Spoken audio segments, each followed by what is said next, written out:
ಗುರುಭ್ಯೋ ನಮಃ ಹರಿ ಓಂ.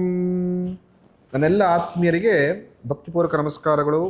ಎಲ್ಲರೂ ಕ್ಷೇಮವಾಗಿದ್ದೀರಾ ಅಂತೇಳಿ ಭಾವಿಸ್ತೇನೆ. ಮೂರನೇ ರಾಶಿ ಮಿಥುನ ರಾಶಿ. ಮಿಥುನ ರಾಶಿಯವರು 2025ರಲ್ಲಿ ಬಹಳ ಸಂಕಷ್ಟವನ್ನು ಅನುಭವಿಸಿದ್ರಿ. ಗುರುವಿನ ಬಲವಿಲ್ಲ, ನಾನಾ ರೀತಿಯ ಸಂಕಷ್ಟಗಳು ಬಾಧೆಗಳು ನಿಮ್ಮನ್ನು ಬಾಧಿಸಿತ್ತು. 2026 ಕೂಡ ಹೀಗೆ ಇರುತ್ತಾ ಅಂತ ತುಂಬ ಜನ ಮನಸ್ಸಲ್ಲಿ ಒಂದು ಕುತೂಹಲ ಇರುತ್ತೆ. 2025 ಅಂತೂ ಸಾಕಾಗ್ಬಿಟ್ಟಿದೆ. ಎಷ್ಟೇ ಪ್ರಯತ್ನ ಪಟ್ಟರೂ ಕೂಡ ಮದುವೆ ಸಹಿತವಾಗಿ ಶುಭ ಕಾರ್ಯಕ್ರಮಗಳು ಮನೆಯಲ್ಲಿ ನಡೀತಾ ಇಲ್ಲ. ಇರತಕ್ಕಂಥ ಸಮಸ್ಯೆಗಳು ಸ್ವಲ್ಪ ಮಟ್ಟಿಗೆ ಜಾಸ್ತಿ ಆಗ್ತಾನೇ ಇದೆ. ಏನೇನು ಮಾಡಬೇಕು ಜೀವನದಲ್ಲಿ, ಏನೇನು ಮಾಡಬಾರ್ದು ಅಂತ ಗೊತ್ತೇ ಆಗ್ತಾ ಇಲ್ಲ ಅಂಥೇಳಿ ತುಂಬ ವ್ಯಥೆ ಪಡ್ತಾ ಇದ್ರಿ.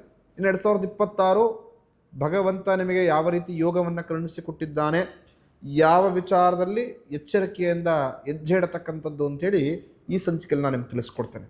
ಇನ್ನು 2026ರ ಬಜೆಟನ್ನು ನೋಡಿದ್ರೆ, ಅಂದರೆ ಆದಾಯ, ವ್ಯಯ, ಸುಖ, ದುಃಖ, ಆರೋಗ್ಯ, ಅನಾರೋಗ್ಯ ಮಿಥುನ ರಾಶಿಯವರಿಗೆ ಯಾವ ಥರ ಇದೆ ಅಂತ ಹೇಳಿದ್ರೆ, ಪ್ರಮುಖವಾಗಿ ನಿಮಗೆ ಆದಾಯ ಇರತಕ್ಕಂಥದ್ದು 8, ಅಂದರೆ 8ರಷ್ಟು ಆದಾಯ ಇರತಕ್ಕಂಥದ್ದು ಈ ವರ್ಷ.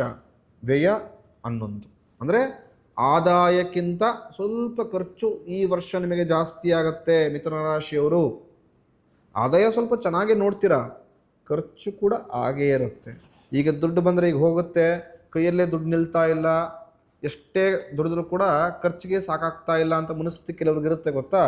ಅದು ಮಿಥುನ ರಾಶಿಯವರಿಗೆ ಈ ವರ್ಷ ಸ್ವಲ್ಪ ಜಾಸ್ತಿ ಬಾಧಿಸತಕ್ಕಂಥದ್ದು. ದುಂದು ವೆಚ್ಚ ಜಾಸ್ತಿ ಮಾಡ್ತೀರಿ, ಅನ್ನೆಸೆಸರಿ ಖರ್ಚುಗಳು ಜಾಸ್ತಿ ಆಗುತ್ತೆ.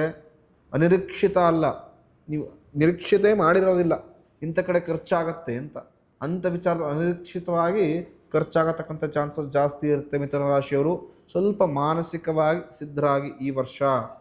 ಹಾಗೆ ನಿಮಗೆ ಆರೋಗ್ಯ ಮತ್ತು ಅನಾರೋಗ್ಯ ಯಾವ ರೀತಿ ಇದೆ ಅಂತ ಹೇಳಿದ್ರೆ, ಆರೋಗ್ಯವೂ ಕೂಡ 6, ಅನಾರೋಗ್ಯವೂ ಕೂಡ 6. 3 ದಿನ ತುಂಬ ಚೆನ್ನಾಗಿರ್ತೀರಿ, 1-2 ದಿನ ಅನಾರೋಗ್ಯದ ಸಮಸ್ಯೆ, 2-3 ದಿನ ಬಾಡಿ ಫುಲ್ ಆ್ಯಕ್ಟಿವ್ ಇರುತ್ತೆ, ಮತ್ತಿನ್ನೆರಡು ದಿನ ಕೈ ನೋವು, ತಲೆನೋವು, ಮತ್ತೊಂದು ಮಗದೊಂದು ಅಂಥೇಳಿ ಸಂಪೂರ್ಣವಾಗಿ ಮೈಂಡ್ ಡೈವರ್ಟ್ ಆಗತಕ್ಕಂಥದ್ದು. ಸ್ವಲ್ಪ ಚಾಲೆಂಜಿಂಗ್ ವರ್ಷ ಮಿಥುನ ರಾಶಿಯವ್ರಿಗೆ ಈ ವರ್ಷ. ಈ ಕಡೆ ಲಾಭವನ್ನು ನೋಡ್ತಾ ಇಲ್ಲ, ನಷ್ಟವನ್ನು ನೋಡ್ತಾ ಇಲ್ಲ. ಲಾಭಕ್ಕಿಂತ ಖರ್ಚು ಜಾಸ್ತಿ ಇದೆ. ಈ ಕಡೆ ಆರೋಗ್ಯನಾರ ಇರುತ್ತಪ್ಪ ಅಂತ ಯೋಚನೆ ಮಾಡಿದ್ರೆ, ಆರೋಗ್ಯ ಅನಾರೋಗ್ಯ ಕೂಡ ಡೈರೆಕ್ಟಾಗೋ ಈ ಥರ ಬ್ಯಾಲೆನ್ಸಿಂಗ್ ಆಗತಕ್ಕಂಥ ಪರಿಸ್ಥಿತಿ ಇದೆ. ಹಾಗಾಗಿ ಮಿಥುನ ರಾಶಿಯವರು ಆದಷ್ಟು ಎಚ್ಚರಿಕೆ ಹೆಜ್ಜೆ ಇಡತಕ್ಕಂಥವರಾಗಿ. ಇನ್ನು ಸುಖ ದುಃಖ ಹೇಗಿದೆ ಅಂದರೆ, ಅದು 50-50 ರೇಷಿಯೋ. ಈ ಕಡೆ 6 ಸುಖವನ್ನು ನೋಡಿದ್ರೆ 3 ದುಃಖವನ್ನು ನೋಡ್ತೀರಾ.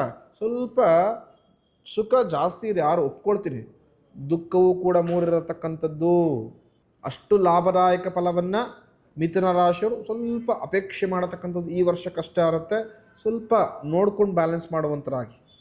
ಇನ್ನು ಮಿಥುನ ರಾಶಿಯವರಿಗೆ ಜೂನ್ 6ನೇ ತಾರೀಕುವರೆಗೂ ಕೂಡ ಗುರು 1ನೇ ಸ್ಥಾನದಲ್ಲಿರ್ತಾನೆ. ಅಂದರೆ ಕೊಂಚ ಮಟ್ಟಿಗೆ ನಷ್ಟವನ್ನು ಕೊಡತಕ್ಕಂತಹ ಮತ್ತು ಅಲ್ಪ ಲಾಭವನ್ನು ಕೊಡತಕ್ಕಂಥ ಸ್ಥಾನದಲ್ಲಿರತಕ್ಕಂಥದ್ದು ಅಂತ. ಈ ಜೂನ್ವರೆಗೂ, ಅಂದರೆ ಮಾರ್ಚ್ 19ರಿಂದ ಜೂನ್ 6ವರೆಗೂ ನಿಮ್ಮೆಲ್ಲ ಕೆಲಸ ಕಾರ್ಯಗಳು ಮಂದಗತಿಯಿಂದ ನಡೆಯತಕ್ಕಂಥದ್ದು. ಕೃಷಿಯ ವಿಚಾರದಲ್ಲಿ ಅಲ್ಪ ಮಟ್ಟದ ಲಾಭವನ್ನು ನೋಡುವಂಥರಾಗ್ತೀರಾ. ಸರ್ಕಾರಿ ಎಲ್ಲ ಕೆಲಸ ಕಾರ್ಯಗಳು ತುಂಬ ವಿಳಂಬದಿಂದ, ಅಡೆತಡೆಗಳಿಂದ, ಸ್ಲೋ ಪ್ರೋಸೆಸ್ಸಲ್ಲಿ ನಡೆಯತಕ್ಕಂಥ ಸನ್ನಿವೇಶಗಳು ಜಾಸ್ತಿ ಇರುತ್ತೆ. ಎಷ್ಟೇ ಕಷ್ಟಪಟ್ಟರೂ ಕೂಡ ಲಾಭವನ್ನು, ಯಶಸ್ಸನ್ನು ಅಷ್ಟು ಸುಲಭವಾಗಿ ಪಡೆಯೋಕ್ಕೆ ಸಾಧ್ಯವೇ ಇಲ್ಲ. ಮದುವೆ ಇತ್ಯಾದಿ ಶುಭ ಕಾರ್ಯಕ್ರಮ ಮನೇಲಿ ನಡಿಬೇಕು, ಎಷ್ಟೇ ವರ್ಷಗಳಿಂದ ಮದುವೆ ಪ್ರಯತ್ನ ಪಡ್ತಾ ಇದ್ದೀನಿ ಆದರೂ ಕೂಡ ಸೆಟ್ ಆಗ್ತಾ ಇಲ್ಲ ಅಂತಿದ್ದವರು ಕೂಡ ಈ 3 ತಿಂಗಳು ಹೀಗೆ ಸ್ವಲ್ಪ ಹಿಂದೆ ಮುಂದೆ ಆಗತಕ್ಕಂಥ ಚಾನ್ಸಸ್ಗಳು ಜಾಸ್ತಿ ಇರುತ್ತೆ. ದುಡಿದಿರತಕ್ಕಂಥ ಹಣಕಾಸು ಕೈಯಲ್ಲಿರತಕ್ಕಂಥದ್ದು ಸ್ವಲ್ಪ ಮಟ್ಟಿಗೆ ಕಷ್ಟ. ಭೂ ವಿಚಾರ ವ್ಯಾಜ್ಯಗಳು ಸಿಗಾಕೊಳ್ತಕ್ಕಂಥ ಚಾನ್ಸಸ್ಗಳಿರತಕ್ಕಂಥದ್ದು. ಮನೆಯಲ್ಲಿ ಅಶಾಂತಿ, ಸಣ್ಣ ಪುಟ್ಟ ವಿಚಾರಕ್ಕೆ ಕೂಡ ನಾನಾ ರೀತಿಯ ಮನಸ್ತಾಪಗಳು, ವ್ಯಾಜ್ಯಗಳು ನಿಮ್ಮನ್ನು ಬಾಧಿಸುವಂತಾಗುತ್ತೆ. ಇನ್ನು ಜೂನ್ 6ನೇ ತಾರೀಕು ನಂತರ ಮಿಥುನದಿಂದ ಕಟಕ ರಾಶಿಗೆ ಗುರು ಸಂಚಾರವಾಗಿದ ನಂತರ ನಿಮಗೆ 2ನೇ ಸ್ಥಾನಕ್ಕೆ ಬರ್ತಾನೆ. ಗುರುಬಲ ಬರತಕ್ಕಂಥದ್ದು ಮಿಥುನ ರಾಶಿಯವರಿಗೆ. ಆವಾಗ ನೋಡಿ, ಯಾರಿಗೆ ಮದುವೆ ಆಗ್ತಾ ಇಲ್ಲ ತುಂಬ ವರ್ಷಗಳಿಂದ, ಅಂದರೆ 1-1.5 ವರ್ಷದಿಂದ ಎಷ್ಟೇ ಕಷ್ಟಪಟ್ಟರು ಕೂಡ ಮದುವೆ ಸೆಟ್ ಆಗ್ತಾ ಇಲ್ಲ ಅಂದವ್ರಿಗೆ ಖಂಡಿತ ಶುಭ ಸುದ್ದಿ. ಕಾರ್ತಿಕ ಮಾಸ ಅಷ್ಟರಲ್ಲಿ ಉತ್ತಮ ಕಲ್ಯಾಣ ಯೋಗ ಕೂಡಿ ಬಂದಿರತಕ್ಕಂಥದ್ದು. ಕೆಲಸ ಕಾರ್ಯಗಳಲ್ಲಿ ಉತ್ತಮ ಅಭಿವೃದ್ಧಿಯನ್ನು ನೋಡುವಂಥರಾಗ್ತೀರಾ. ಭೂ ವಿಚಾರದಲ್ಲಿ ಒಳ್ಳೆ ಲಾಭವನ್ನು ಭೂದೇವತೆ ಕರುಣಿಸಿಕೊಡ್ತಾಳೆ ನಿಮಗೆ. ಮನೆಯಲ್ಲಿ ಇರತಕ್ಕಂಥ ವ್ಯಾಜ್ಯಗಳು ದೂರವಾಗಿ ಉತ್ತಮ ಮನಃಶಾಂತಿ, ಸಹಿತವಾಗಿ ಶುಭ ಕಾರ್ಯಕ್ರಮಕ್ಕೆ ಎಲ್ಲ ರೀತಿಯ ತಯಾರಿ ಮಾಡ್ಕೊಳ್ತಕ್ಕಂಥ ಮುನ್ಸೂಚನೆ ಸಿಗತಕ್ಕಂಥದ್ದು, ದೂರದ ಪ್ರವಾಸವನ್ನು ಮಾಡತಕ್ಕಂತಹ, ವಿದೇಶ ಪ್ರವಾಸವನ್ನು ಮಾಡತಕ್ಕಂಥ ದೊಡ್ಡ ಯೋಗವನ್ನು ಮಿಥುನ ರಾಶಿಯವರಿಗೆ ಭಗವಂತ ಕರುಣಿಸಿಕೊಟ್ಟಿದ್ದಾನೆ. ಹೊಸ ಕೆಲಸ ಸಹಿತ ಬಿಸ್ನೆಸ್ಗಳನ್ನು, ವ್ಯಾಪಾರವನ್ನು ಪ್ರಾರಂಭಿಸತಕ್ಕಂಥ ದೊಡ್ಡ ಅನುಗ್ರಹವನ್ನು ಭಗವಂತ ಮಾಡಿಕೊಟ್ಟಿದ್ದಾನೆ. ಮನಸ್ಸಲ್ಲಿರತಕ್ಕಂಥ ಒಂದಷ್ಟು ತಳಮಳಗಳು, ಕನ್ಫ್ಯೂಸ್ಗಳು ದೂರವಾಗುತ್ತೆ. ಜೀವನದಲ್ಲಿ ಏನನ್ನ ಮಾಡಬೇಕು, ಏನನ್ನ ಮಾಡಬಾರ್ದು ಅಂತ ಕ್ಲಿಯರ್ ಪಿಕ್ಚರ್ ಸಹಿತವಾಗಿ ಒಂದು ಕ್ಲಾರಿಟಿ ಸಿಗತಕ್ಕಂಥದ್ದು. ಪ್ರತಿಯೊಬ್ಬರೂ ಕೂಡ ಜೀವನದಲ್ಲಿ ಅಪೇಕ್ಷೆ ಮಾಡೋದು ಇದನ್ನೇ, ಒಳ್ಳೆಯದಾಗಲಿ, ಅಭಿವೃದ್ಧಿ ನೋಡುವಂಥವಾಗಲಿ, ಇರತಕ್ಕಂಥ ಸಮಸ್ಯೆಗಳು ದೂರವಾಗಲಿ ಅಂತ.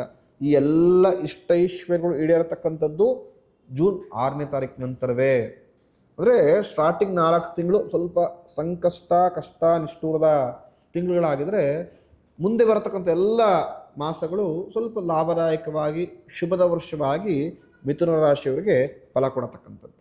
ಹಾಗೆಯೇ ಶನಿಶ್ಚರ 10ನೇ ಸ್ಥಾನದಲ್ಲಿ ಸ್ಥಿತನಾಗಿರತಕ್ಕಂಥದ್ದು ಮೀನರಾಶಿ. ಮಿಥುನ ರಾಶಿಯವರಿಗೆ ಶನಿಶ್ಚರನ ಬಾಧೆಗಳು ಸ್ವಲ್ಪ ಜಾಸ್ತಿ ಬಾಧಿಸುತ್ತೆ. ಶತ್ರುವಿನ ಕಾಟ ಯಥೇಚ್ಛವಾಗಿ ಮಿಥುನ ರಾಶಿಯವರು ಈ ವರ್ಷ ಅನುಭವಿಸತಕ್ಕಂಥದ್ದು. ಆತ್ಮೀಯರೇ ಶತ್ರುಗಳಾಗ್ತಾರೆ ಮೊದಲು. ಎರಡನೇದು, ಹಿತಶತ್ರುಗಳ ಕಾಟ ಜಾಸ್ತಿ ಆಗತ್ತೆ. ನಿಮ್ಮ ಬೆಳವಣಿಗೆಯನ್ನು ಸಹಿಸಲಾಗದೆ ನಿಮಗೆ ನಾನಾ ರೀತಿಯ ತೊಂದರೆಗಳನ್ನು, ನಾನಾ ರೀತಿಯ ಆಪತ್ತನ್ನು ಯಥೇಚ್ಛವಾಗಿ ಕೊಡ್ತಾರೆ. ಜಾಗೃತವಾಗಿರಿ. ಕೆಲಸ ಕಾರ್ಯಗಳಲ್ಲಿ ಅಡ್ಡಿ ಆತಂಕಗಳು ಜಾಸ್ತಿ ಆಗುತ್ತೆ. ಜನರೊಂದಿಗೆ ನಾನಾ ರೀತಿಯ ವಿರೋಧವನ್ನು ಕಟ್ಟಿಕೊಳ್ತೀರಿ. ಕೋರ್ಟು ಕಚೇರಿ ಅಂತ ಅಲ್ದಾಡತಕ್ಕಂಥ ಸನ್ನಿವೇಶಗಳು ಸೃಷ್ಟಿಯಾಗುತ್ತೆ. ಮತ್ತು ನಿಮ್ಮ ಯಾವುದೇ ಕೆಲಸ ಕಾರ್ಯಗಳು ಜಂಜಾಟವಿಲ್ಲದೆ, ಮನಸ್ತಾಪವಿಲ್ಲದೆ ಮುಕ್ತಾಯವೇ ಆಗೋದಿಲ್ಲ. ಸಂಪೂರ್ಣ ವರ್ಷ ಒಂಥರ ಜಂಜಾಟದ ವರ್ಷ ಅಂತ ಅನಿಸ್ಬಿಡುತ್ತೆ ನಿಮಗೆ. ಸರ್ಕಾರಿ ಕೆಲಸ ಕಾರ್ಯಗಳಲ್ಲಿ ಇವತ್ತಾಗತಕ್ಕಂಥ ಕೆಲಸ ಗೊತ್ತೋ ಗೊತ್ತಿಲ್ಲ ತಿಂಗಳುಗಟ್ಟಲೆ ಪೋಸ್ಟ್ಪೋನ್ ಆಗಿಬಿಡುತ್ತೆ. ನಿಮ್ಗೆ ಹಿಂಗೆ ಅನಿಸ್ಬಿಡುತ್ತೆ ಅಂದರೆ ನನ್ನ ಟೈಮೇ ಚೆನ್ನಾಗಿಲ್ವೇನೋ. ಯಾವ ಕೆಲಸಕ್ಕೆ ಕೈ ಹಾಕಿದ್ರು ಜಗಳವಿಲ್ಲದೆ, ಮನಸ್ತಾಪ ಇಲ್ಲದೆ ಕೆಲಸವೇ ಮುಕ್ತಾಯವಾಗ್ತಾ ಇಲ್ಲ ಅಂತ ಮನಸ್ಥಿತಿ ಒಂಥರ ಹಾಳು ಮಾಡ್ಕೊಳತಕ್ಕಂಥ ಸನ್ನಿವೇಶವನ್ನು ಸೃಷ್ಟಿ ಮಾಡ್ಕೊಂಡ್ಬಿಡ್ತೀರ. ಆದಷ್ಟು ತಾಳ್ಮೆಯಿಂದ ವಿವರಿಸಿ. ಈ ವರ್ಷ ಮಿಥುನ ರಾಶಿಯವರು ಎಷ್ಟು ತಾಳ್ಮೆಯಿಂದ ಈ ವರ್ಷ ನಡೆದುಕೊಳ್ತಾರೋ ಅಷ್ಟು ಲಾಭವನ್ನು ನೋಡುವಂತರಾಗ್ತಾರೆ. ಇನ್ನು ಅಕ್ಟೋಬರ್ 30 ನಂತರ ಮತ್ತೆ ಗುರು ಸಿಂಹರಾಶಿ ಬರತಕ್ಕಂಥದ್ದು. ಆವಾಗ ಮಧ್ಯಮದ ಫಲವನ್ನು ಅಪೇಕ್ಷೆ ಮಾಡ್ಬೋದು ಮಿಥುನ ರಾಶಿಯವರು. ಯಾರಿಗೆ ಸಂತಾನದ ಅಪೇಕ್ಷೆ ಇರುತ್ತೆ, ವರ್ಷದ ಅಂತ್ಯ ಭಾಗದಲ್ಲಿ ಉತ್ತಮ ಫಲವನ್ನು ನೀವು ಅಪೇಕ್ಷೆ ಮಾಡ್ಬೋದು, ಶುಭದ ಫಲವನ್ನು ಅಪೇಕ್ಷೆ ಮಾಡ್ಬೋದು.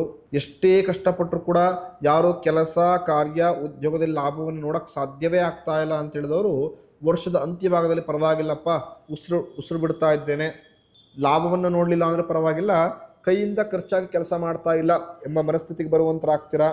ಕುಟುಂಬದಲ್ಲಿ ಉತ್ತಮ ಅನ್ಯೂನ್ಯತೆ ವೃದ್ಧಿ ಆಗುತ್ತೆ. ಮನೆಗೆ ಬರತಕ್ಕಂಥ ಹೊಸ ಅತಿಥಿಗಳ ಆಗಮನದಿಂದ ಮನಸ್ಸಿಗೆ ಏನೋ ವಿಧವಾದಂಥ ಸಂತೋಷ ಉಂಟಾಗತಕ್ಕಂಥದ್ದು. ಇನ್ನು ಕುಂಭರಾಶಿಯಲ್ಲಿರತಕ್ಕಂಥ ರಾಹು, ಸಿಂಹರಾಶಿ ಸ್ಥಿತನಾಗಿರತಕ್ಕಂಥ ಕೇತು. ರಾಹು ನೆಗೆಟಿವನ್ನು ಅಂದರೆ ಕೆಟ್ಟ ಫಲವನ್ನು ಕೊಟ್ಟರೆ ಕೇತು ಪಾಸಿಟಿವ್ ಫಲವನ್ನು ಈ ವರ್ಷ ನಿಮ್ಗೆ ಕೊಡತಕ್ಕಂತಾಗ್ತಾರೆ. ಅಂದರೆ ರಾಹು ಆಸ್ತಿ ವ್ಯಾಜ್ಯಗಳನ್ನು ಈ ವರ್ಷ ಜಾಸ್ತಿ ತಂದು ಕೊಟ್ಬಿಡ್ಬೋದು. ಯಾರಾದರೂ ಭೂಮಿಯನ್ನು ಖರೀದಿ ಮಾಡಬೇಕಾದ್ರೆ, ಆಸ್ತಿಯನ್ನು ಖರೀದಿ ಮಾಡಬೇಕಾದ್ರೆ ಸ್ವಲ್ಪ ಪೇಪರ್ಸ್ಗಳನ್ನ ಜಾಗೃತವಾಗಿ ಚೆಕ್ ಮಾಡಿ ತದನಂತರ ಸೈನ್ ಹಾಕುವಂತರಾಗಿ, ಅಥವಾ ಪ್ರಾಪರ್ಟಿ ಪರ್ಚೇಸ್ ಮಾಡಬೇಕಾದ್ರೆ ಅತಿ ಸೂಕ್ಷ್ಮವಾಗಿ ಗಮನ ಹರಿಸಿ ತದನಂತರ ಮುಂದುವರಿರಿ. ವಕೀಲರ ಸಹಾಯ ತೆಗೆದುಕೊಳ್ಬೋದು, ಮತ್ತೊಬ್ಬರದ್ದು ಏನೋ ಒಂದು ಡಾಕ್ಯುಮೆಂಟ್ ನೀಟಾಗಿ ವೆರಿಫಿಕೇಷನ್ ಮಾಡಿಕೊಡಿ. ಇಲ್ಲದಿದ್ದರೆ ನಿಮ್ಮ ದುಡ್ಡನ್ನು ನೀವೇ ನಿಮ್ಮ ಕೈಯಾರ ಕೊಟ್ಟು ವ್ಯಾಜ್ಯದಲ್ಲಿ ಸಿಗಾಕೊಳ್ಳತಕ್ಕಂಥ ಚಾನ್ಸಸ್ಗಳಿರುತ್ತೆ ಈ ವರ್ಷ. ಎಷ್ಟೇ ಕಷ್ಟಪಟ್ಟರೂ ಕೂಡ ಈ ವರ್ಷ ನಿಷ್ಠೂರುಗಳು ಜಾಸ್ತಿ ಇರತಕ್ಕಂಥದ್ದು. ಆದರೆ ಆ ಮಹಾ ಭಗವಂತನ ಅನುಗ್ರಹದಿಂದ ಯಾರು ನಿಮ್ಮನ್ನು ಪ್ರೀತಿಸ್ತಾರೋ, ಯಾರು ನಿಮ್ಮನ್ನು ಹಿತೈಷಿಗಳು ಅಂತ ಭಾವಿಸ್ತಾರೋ ಅವರು ನಿಮ್ಮ ಸಂಪೂರ್ಣ ಕಷ್ಟದ ಸಮಯದಲ್ಲಿ ನಿಮ್ಮ ಬೆಂಬಲವಾಗಿ ನಿಂತ್ಕೊಂಡು ಎಲ್ಲ ರೀತಿಯ ಅನುಕೂಲಗಳನ್ನು ಮಾಡಿಕೊಡ್ತಾರೆ. ಕುಟುಂಬದವರಿಗಿಂತ ಹೆಚ್ಚಿನಾಗಿ ನಿಮ್ಮೆಲ್ಲ ಕಷ್ಟದಲ್ಲಿ ನಿಮ್ಮ ಆಸರೆಯಾಗಿ ನಿಂತ್ಕೊಳ್ತಾರೆ. ಹಾಗೂ ನಿಮ್ಮ ದುಃಖಗಳನ್ನು ಅರಿತು ನಿಮಗೆ ಒಳ್ಳೆಯ ಪ್ರೋತ್ಸಾಹ ನುಡಿಗಳ ಸಹಿತವಾಗಿ ಎಲ್ಲ ರೀತಿಯ ಅಭಿವೃದ್ಧಿಗೆ ಪೂರಕವಾಗಿ ಒಳ್ಳೆಯ. ಹಾಗೆಯೇ ನಿಮ್ಮ ಆತ್ಮೀಯರು, ನಿಮ್ಮ ಬಂಧುಗಳು, ಕುಟುಂಬದವರಿಗಿಂತ ಹೆಚ್ಚಾಗಿ ನಿಮ್ಮ ಕಷ್ಟ ಕಾಲದಲ್ಲಿ ನಿಮ್ಮ ಜೊತೆ ನಿಂತ್ಕೊಳ್ತಾರೆ ಈ ವರ್ಷ. ನಿಮ್ಮ ಕಷ್ಟವನ್ನು ಅರಿತು ನಿಮಗೆ ಯಾವ ವಿಚಾರದಲ್ಲಿ ಸಹಾಯ ಬೇಕಾಗತ್ತೆ, ಯಾವ ವಿಚಾರದಲ್ಲಿ ಮಾರಲ್ ಸಪೋರ್ಟ್ ಬೇಕಾಗುತ್ತೆ ಅದನ್ನು ಕೊಡುವಂತರಾಗ್ತಾರೆ. ನಿಮ್ಮೆಲ್ಲ ಅಂಕು ಡೊಂಕುಗಳನ್ನು, ತುಪ್ಪುಗಳನ್ನು ತಿದ್ದು ನಿಮ್ಮನ್ನ ಸಿರಿದಾರಿಗೆ ಕೊಂಡೊಯ್ಯತಕ್ಕಂಥ ಎಲ್ಲ ಅನುಕೂಲಗಳನ್ನು ಮಾಡಿಕೊಡ್ತಾರೆ. ಹಾಗೂ ಆಪತ್ ಬಾಂಧವಾಗಿ ನಿಮ್ಮನ್ನು ರಕ್ಷಣೆಯನ್ನು ಮಾಡ್ತಾರೆ. ಖಂಡಿತ ಮಿಥುನ ರಾಶಿಯವರು ಈ ವಿಚಾರದಲ್ಲಿ ತುಂಬ ಲಕ್ಕಿ ವರ್ಷ. ಒಳ್ಳೆ ಭಗವಂತನ ಅನುಗ್ರಹದಿಂದ ಸಹಾಯವನ್ನು ಭಗವಂತನ ಮೂಲಕವೇ ಅವ್ರು ನೀನು ಪ್ರೇರೇಪಿಸಿ ಕಳಿಸಿದ್ದಾನೆ ಅಂತ ಮನೋಸ್ಥಿತಿಯಲ್ಲಿ ನೀವು ಸ್ವೀಕರಿಸುವಂತರಾಗ್ತೀರ. ಅಷ್ಟು ನಿಮ್ಮ ಕಷ್ಟಕಾಲದಲ್ಲಿ ಸಹಾಯಕ್ಕೆ ನಿಂತ್ಕೊಳ್ತಾರೆ ನಿಮ್ಮ ಆತ್ಮೀಯರು. ಅದು ನಿಮಗೆ ಈ ವರ್ಷ ಒಂಥರ ಲಕ್ಕಿ ಮತ್ತು ಒಂಥರ ಯೋಗ ಇದ್ದಂಗೆ. ಆ ಒಳ್ಳೆಯ ಯೋಗವನ್ನು ಸರಿಯಾದ ದಾರಿಯಲ್ಲಿ ಉಪಯೋಗಿಸ್ಕೊಳ್ಳಿ. ಖಂಡಿತವಾಗಿ ಒಳ್ಳೆಯ ಲಾಭವನ್ನು, ಒಳ್ಳೆಯ ಅಭಿವೃದ್ಧಿಯನ್ನು ನೋಡುವಂತರಾಗ್ತೀರ. ಮುಂದಿನ ಸಂಚಿಕೆಯಲ್ಲಿ ಕರ್ಕಾಟಕ ಅಂದರೆ ಕಟಕ ರಾಶಿಯವರಿಗೆ ಯಾವ ಫಲವನ್ನು ಭಗವಂತ 2026 ಪರಭಾನವ ಸಂವತ್ಸರದಲ್ಲಿ ಕರುಣಿಸಿಕೊಟ್ಟಿದ್ದಾನೆ ತಿಳಿಸ್ಕೊಡ್ತೇನೆ. ತುಂಬ ಜನಕ್ಕೊಂದು ಕುತೂಹಲ ಇದೆ, ಒಂದು ಭಯ ಕೂಡ ಇದೆ. ಜೂನ್ 6ನೇ ತಾರೀಕು ನಂತರ ಗುರು ಮಿಥುನದಿಂದ ಕಟಕ ರಾಶಿಗೆ ಸಂಚಾರವನ್ನು ಮಾಡತಕ್ಕಂಥದ್ದು. ಯಾವ ರಾಶಿಯಲ್ಲಿ ಗುರು ಇರ್ತಾನೋ ಆ ರಾಶಿಯವರಿಗೆ ನಾನಾ ರೀತಿಯ ಸಮಸ್ಯೆಗಳನ್ನು, ಆರೋಗ್ಯ ಸಮಸ್ಯೆ ಸಹಿತವಾಗಿ ನಾನಾ ರೀತಿಯ ವ್ಯಾಜ್ಯಗಳನ್ನು ಕೊಡುವಂತನಾಗ್ತಾನೆ ಗುರು. ಸಂಕಷ್ಟವನ್ನು ಆಲ್ರೆಡಿ 2025ರಲ್ಲಿ ಸ್ವಲ್ಪ ಮಟ್ಟಿಗೆ ಕೆಲಸ ಕಾರ್ಯದ ವಿಚಾರವಾಗಿ ಕಟಕ ರಾಶಿಯವರು ಎದುರಿಸಿರ್ತೀರಿ.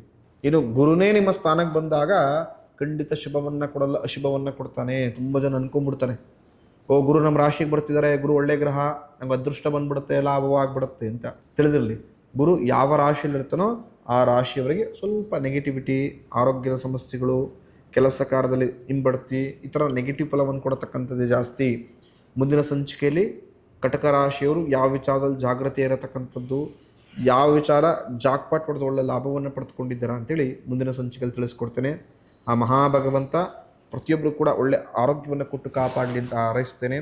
ಈ ಸಂಚಿಕೆಯನ್ನು ನಿಮ್ಮ ಆತ್ಮೀಯರೊಂದಿಗೆ ಹಾಗೂ ನಿಮ್ಮ ಹಿತೈಷಿಗಳಲ್ಲಿ ಯಾರು ಮಿಥುನ ರಾಶಿಯಲ್ಲಿದ್ದವರಿಗೆ ಶೇರ್ ಮಾಡೋ ಮುಖಾಂತರ ಸಂಪೂರ್ಣ ಇಡೀ ವರ್ಷ ಅವ್ರು ಯಾವ ರೀತಿ ಒಳ್ಳೆ ಫಲವನ್ನು ಪಡೆದುಕೊಳ್ಬೋದು ಅಂತ ನೀವು ತಿಳಿಸ್ಕೊಡಿ.